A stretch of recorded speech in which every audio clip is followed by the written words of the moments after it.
Hello, social workers, mental health professionals, and change agents. Welcome to another episode of the Social Work Rants podcast. I'm your host, Bas Moreno. Saludos a todos. Greetings, everybody. Tune in. Thank you for tuning in, tapping in wherever you are watching or listening to this podcast.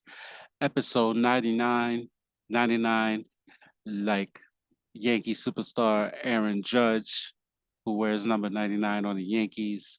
We almost at that century mark. Thank you for everybody for supporting the podcast, following the podcast, listening to it wherever you are watching or listening to this podcast. I really truly appreciate it. Gracias a todos por su apoyo, por escuchando o viendo el podcast. Um, le agradezco mucho por su apoyo. That being said, uh, do a quick disclaimer. This podcast is not intended to be a substitute for therapy. If you're in need of some mental health treatment, please, if you have a therapist, please contact your therapist. If you don't have a therapist, please contact 911 for any medical emergency, any psychiatric emergency.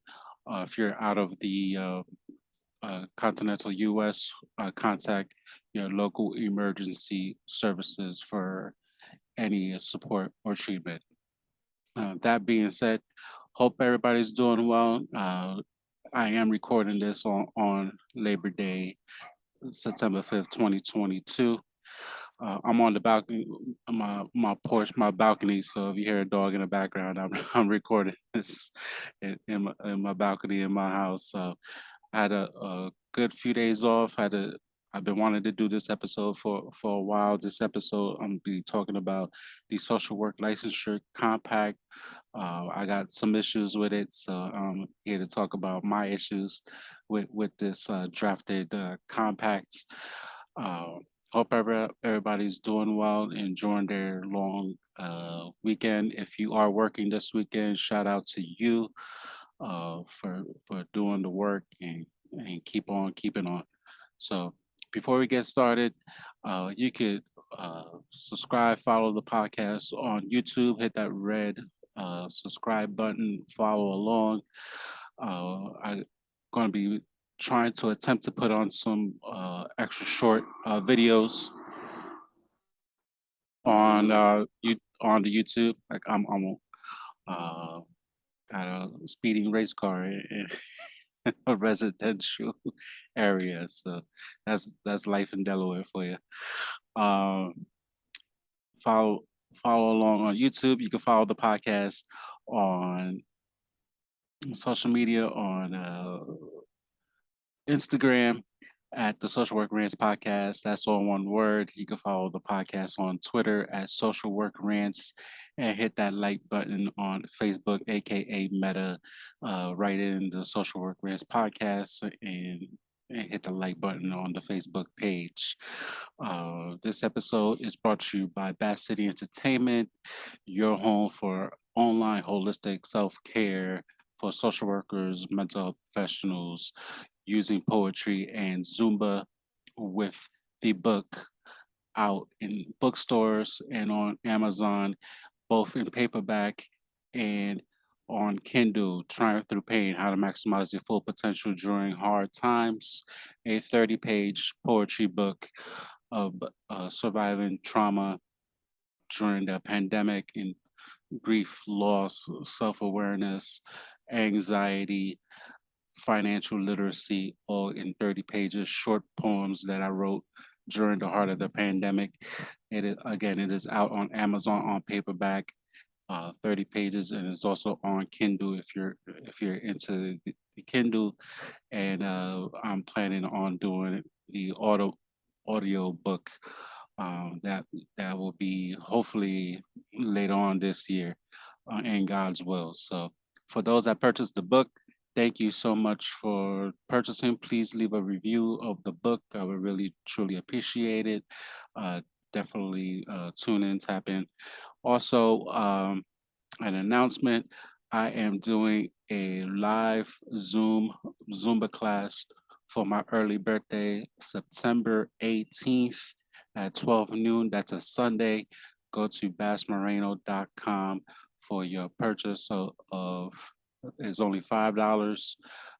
Come hang out with me for an hour doing some Zumba. I was in Jamaica for a few days, so I picked up some moves and that I'll try to put into practice during the event. Since to celebrate, I'll be turning 43 on September 26th. So the week before, I'll be doing a Zumba class. So definitely tune in, tap in for some self care. Definitely, BasCity Entertainment.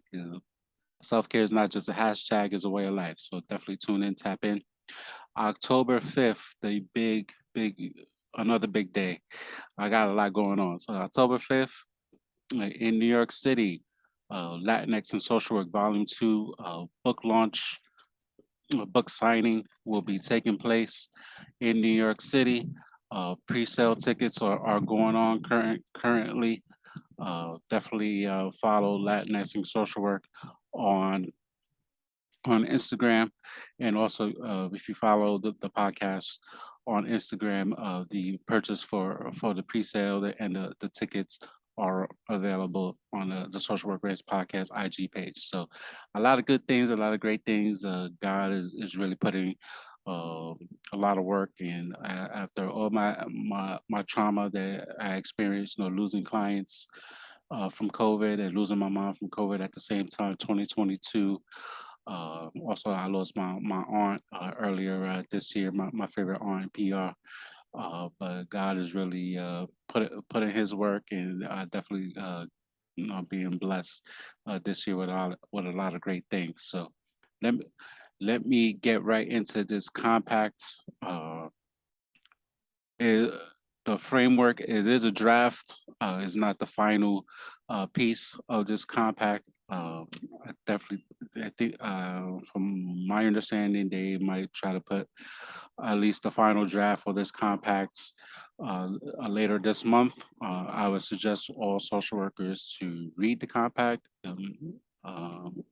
It is a draft. It's not a final piece.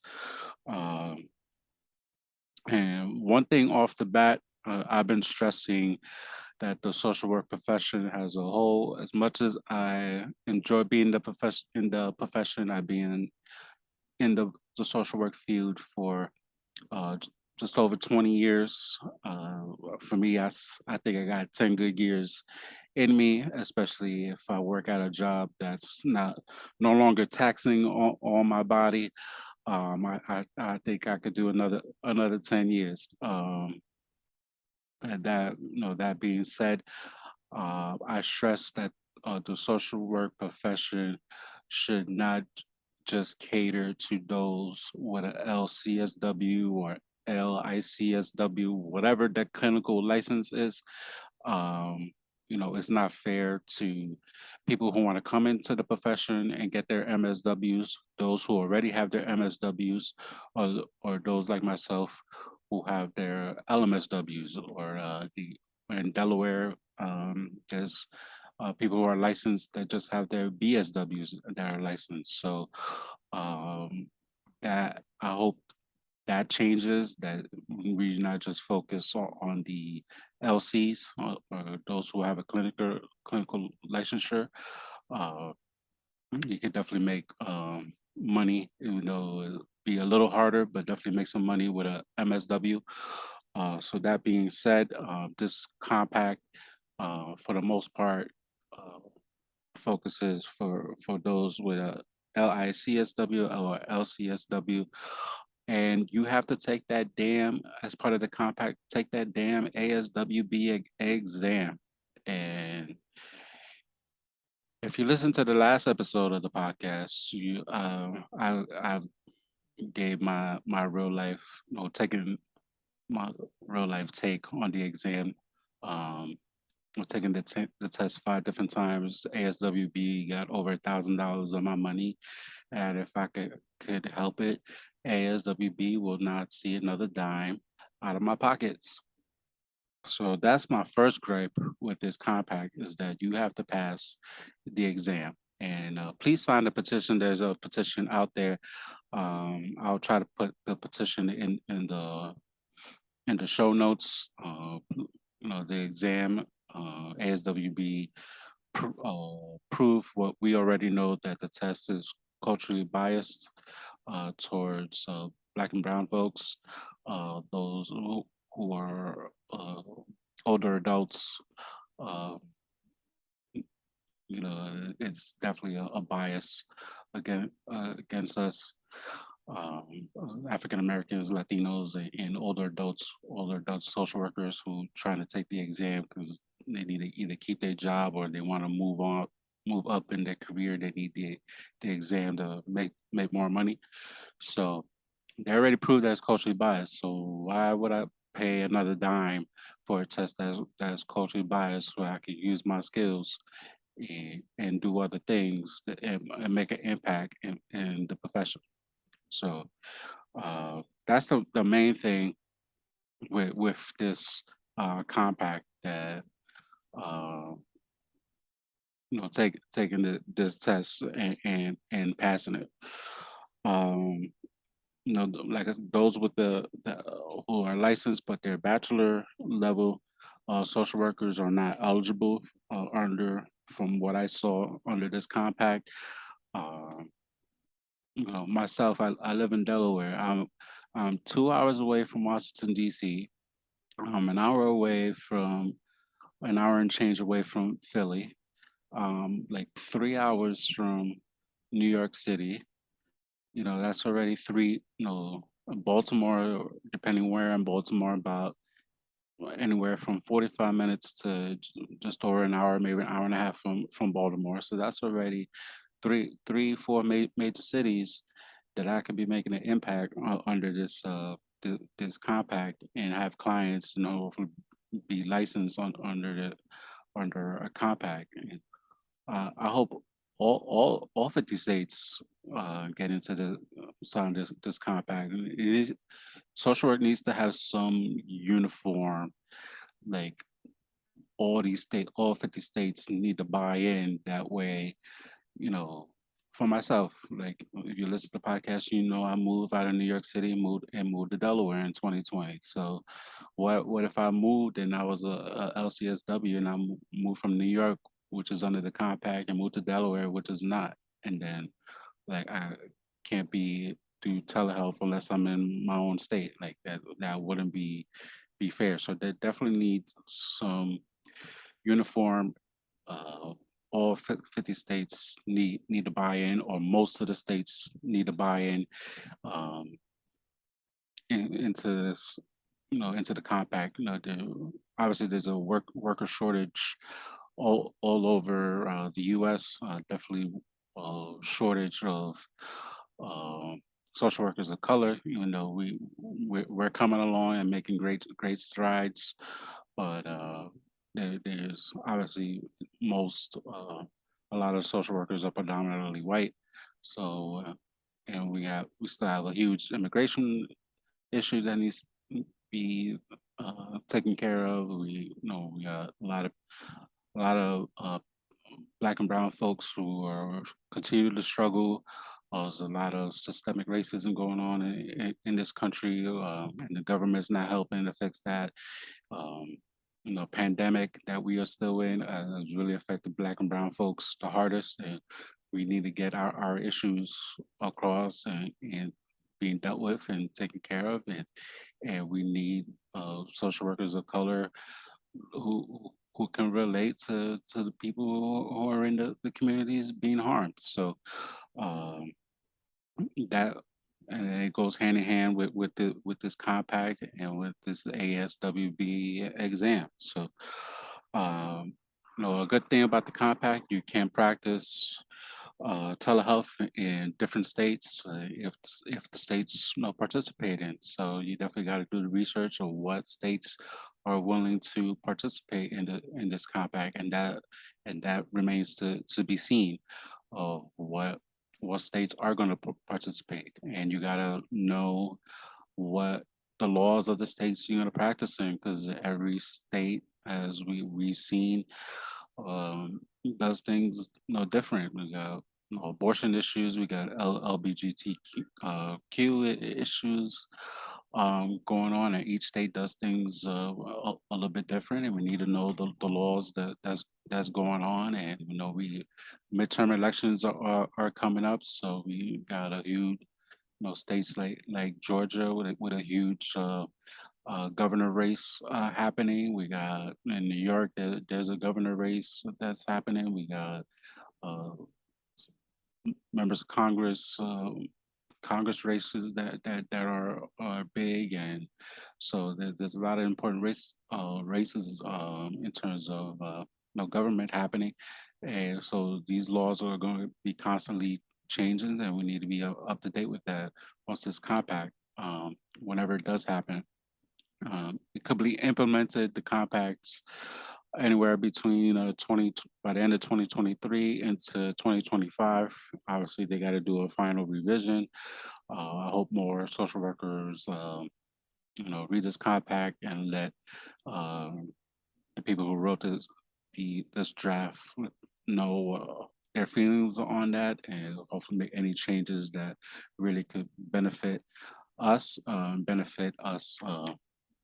social workers, uh, especially Latino and African American, to really make a impact into our profession, what we need to do to serve our clients.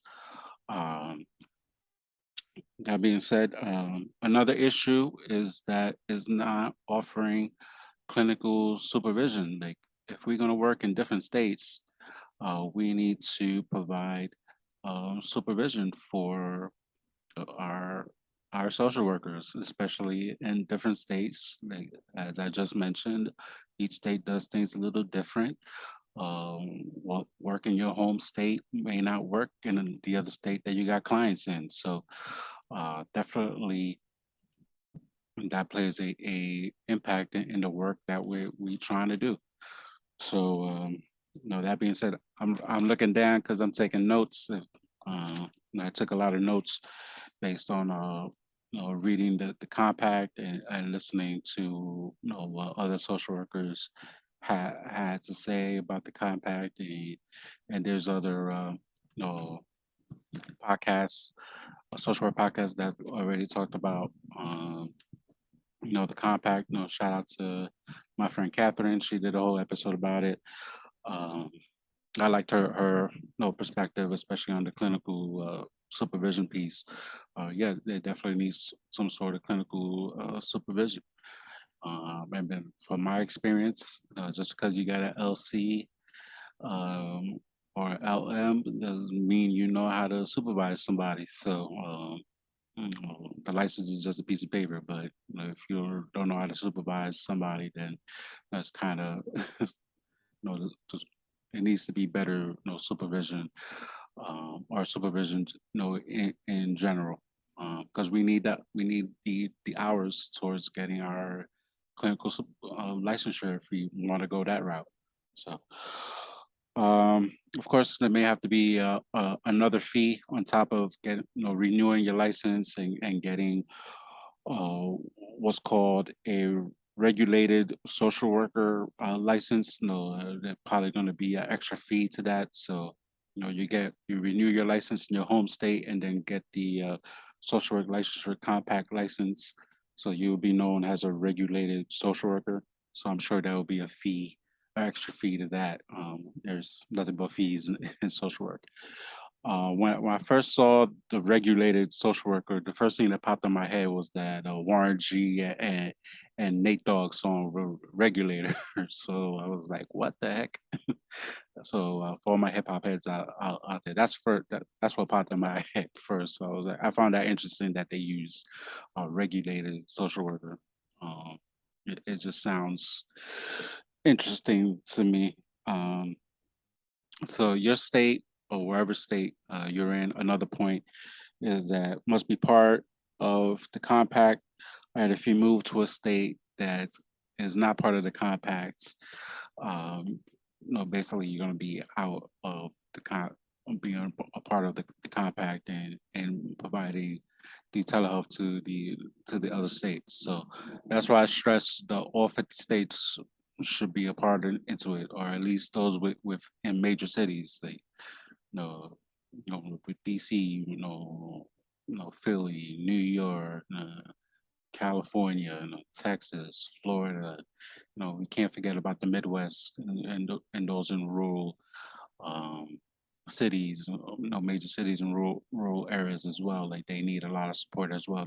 People, those that work on the farm, like so that's why I stress all the states should participate in this, and it doesn't matter where you work at, and the potential to make money in social work by having clients in all these different states, and that we really can make the money by seeing all these clients in these multiple states. So um, to look out for the social workers, make money and have clients in all these different states. You're always going to stay busy. You're always going to have clients.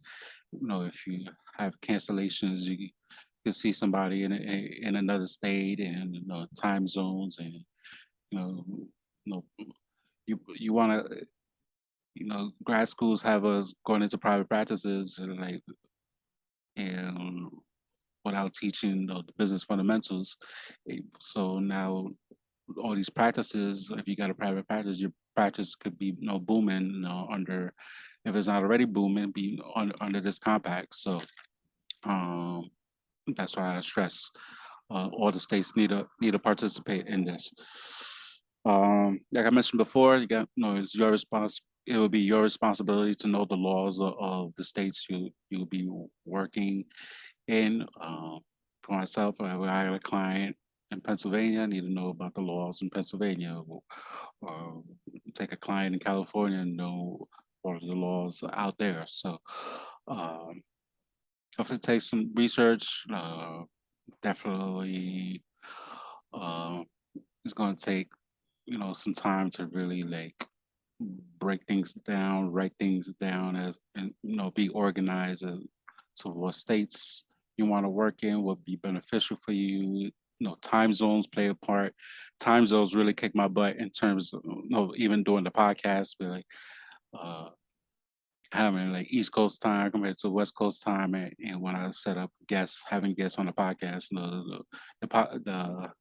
the time zones kind of throw me off a little bit. So even like doing different time zones in terms of seeing clients, so that there's a lot to take in and figure out what you want to do. As I mentioned before, the implementation of the compact is at least at the end of 2023, the minimum, or even up to 2025, whenever things get finalized. Um, Positives regarding this, or the positives will support social workers with military families. Obviously tend to move to different states every couple of years or so. And those who want to move, like myself, I moved out of New York when New York got expensive. Um, Politicians with trash policies is just a lot. People getting out of New York, people getting out of North Jersey, people getting out of Philly, people getting out of DC, people getting out of certain parts of Maryland because the taxes are too high, and going to other states, and just to make sure that uh, the state that you work in or is able to allow you to get licensed and give you that to provide telehealth services in the state that you want to work in. So, or you can stay where you at. For myself, being in Delaware, and then I want to provide services to somebody in Pennsylvania, or go somewhere in Florida and do telehealth services, or in California and have that flexibility. So, um, you know, uh, like I said, it goes into promoting mobility and addresses workforce shortages by eliminating the necessity for licenses in multiple states. And this is a direct quote from the draft of the compact. So you don't have to apply for licensure and pay money for different states you want to work at. You just pay one fee for the states that you want to work at, as long as the states are participating in the compact. Um, Another gripe I have is the commission. Um, who you might ask, who is the commission? Commission is the national administrative body whose membership consists of all the member states that have enacted in the compact. Now, the majority probably who wrote this compact are probably majority uh, white. So we definitely need some representation of the commission, and we are, as we already seen with the national chapter of the NASWB, even if you're African American, you still don't have the best interests of all social workers. So we definitely need representation of the commission. There's also uh, drawing a blank here, the uh, fingerprinting involved, a whole background check. That's the word I'm looking for. A background check, what they exactly they're gonna be looking for in the background checks. For most social workers, at least most of the jobs I've had, they've done, background checks. So why can't you just use the same information that's already in existence? So just add more. That's another fee. To do another background check with something um, at least your home state should already have in their system. So um, it's just fees upon fees upon fees.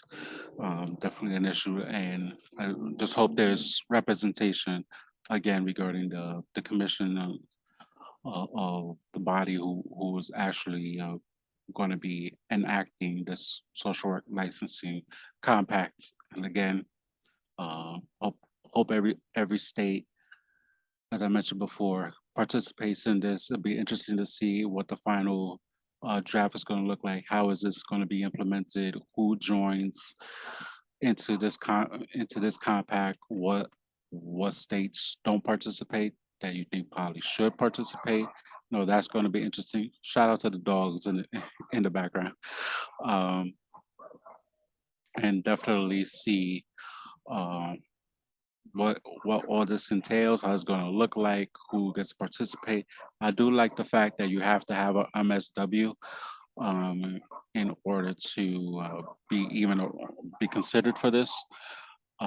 Definitely, it's a little bit of title protection in terms of having an MSW, because there's already a lot of social workers or who call themselves social workers and they don't have an MSW. So it's definitely some title protection regarding that.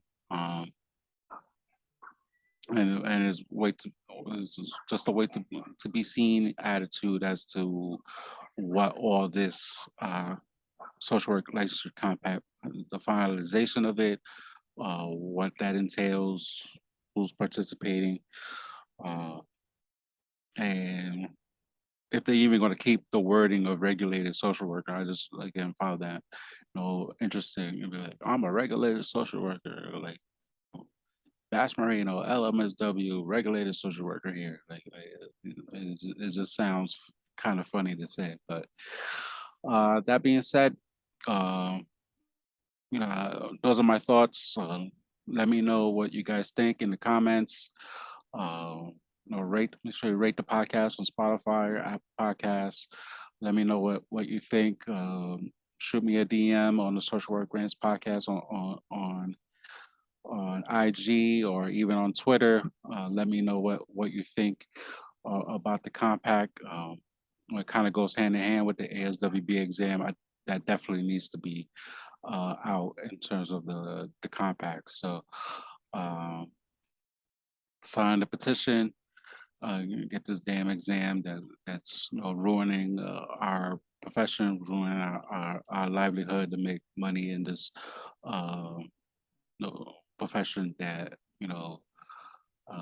God has, like, this is what you're going to do, and I've been doing it for over 20 years because this is not what I initially wanted to do when I got my bachelor's. But I'm here. And I got some good years, some good fight in me left, and we're gonna keep on keeping on. So that's my time for this week. For this episode of my thoughts on social work licensure compact. Until next time, peace, y'all.